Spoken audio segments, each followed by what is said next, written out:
Graham Platner is the former Marine and current Democratic Senate candidate in Maine, hoping to unseat Susan Collins. And he's been gaining ground, but this week he apologized and covered up a tattoo he got in 2007 after accusations that it was a Nazi symbol. He also told the Pod Save America podcast that he regrets some of his social media posts. Take a look. I'm sure I said some dumb stuff. It was also a dark time in my life. I also used to get drunk and post on Reddit because that was fun when I was angry and alone. And pretty sure that accounts for most of my bad behavior. I mean, there are things that I said, there were words that I used that I'm utterly horrified by. And I'm not blaming anybody else, but the idea that that a person cannot evolve and grow from years ago is, I think, pretty laughable.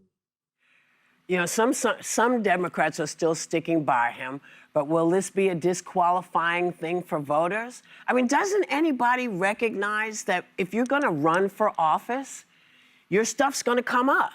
So perhaps you want to bring it up before everybody else does. Because now it just sounds like you're making excuses. Yeah. You know, and it seems like everybody has a past now. Well, and this man, P. Hustle, that's what he was known as, his handle, posted over 1,800 times between 2009 and 2021.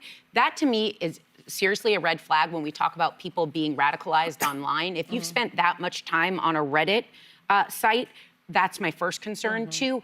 Although everyone has a past, not everyone can whip up an anti-Semitic or racist tattoo that they accidentally got on spring break because they were drinking. You know, the level of what you're bringing up is not just a whoopsie. It was a repeated offender. And so this is where I say there are just so many fish in the sea. In fact, there are 1.5 million people in Maine. I'm sure there's someone else that they could get now. But there are 340 million people in this country.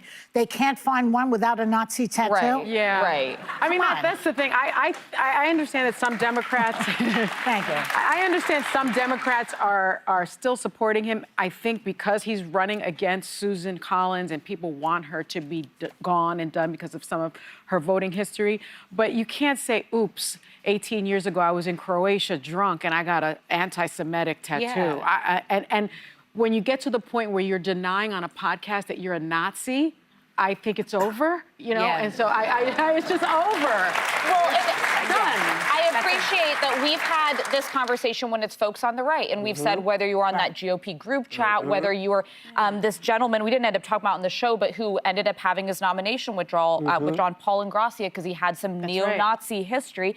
Both sides. There has to be a standard of behavior in this country for our elected officials. There was a time when there was almost, you wanted a moral superiority in your leaders. So if you're a Nazi adjacent on the right or the left, you have no business being in public life. Step aside for someone else who could run for that. That seems obvious. That's easy.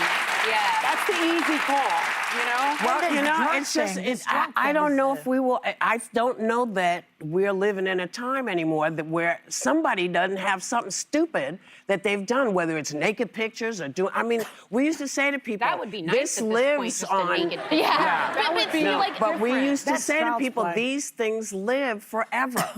And we say to people, listen, know that your stuff is going to come back up. And if you don't get out in front of it, you can't be surprised. And this guy's 41, which means he grew up in a time where you were of the age group that knows you don't post stuff like that. And apparently he got this tattoo in 2007 in Croatia while drunk. Who does that? Marines do that. Yeah, but you know, this in vino veritas. You know, when you're drunk, you tell the truth. Yeah. I believe in that a lot. I mean, we trashed Mel Gibson years ago because he also said he was drunk or something. Well, he was. Yeah, I do. But I don't buy it. But you can't. When I have a couple of glasses of wine, I don't start spouting Nazi slogans. Correct. There's forgivable bad behavior. But you know what? I'm sorry. When I was drinking, strange stuff came out of my mouth. Nothing like that. Well, you know what?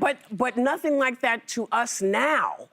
But to people then, it would have sounded. Yeah, but it wasn't racist. It wasn't anti-Semitic. You don't know that. I do know that. Listen, I'm simply saying, I can't tell you that when I used to get drunk, I didn't do stupid stuff. But what I can tell you is that I know I drank and did stupid stuff. And you if took I responsibility. and I took responsibility for it. And that's what I'm saying. Whether it's Before it's uncovered, before by the way. it's Correct. uncovered by other people. And don't think I don't think y'all will be looking for stuff. They're going to be looking.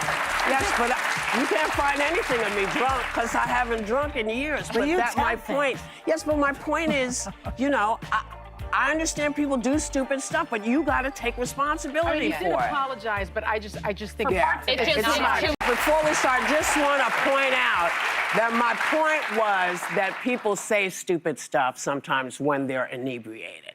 I am not a racist. I know how folks like to send that stuff Yeah. in. Please don't do that. Please don't do it, okay?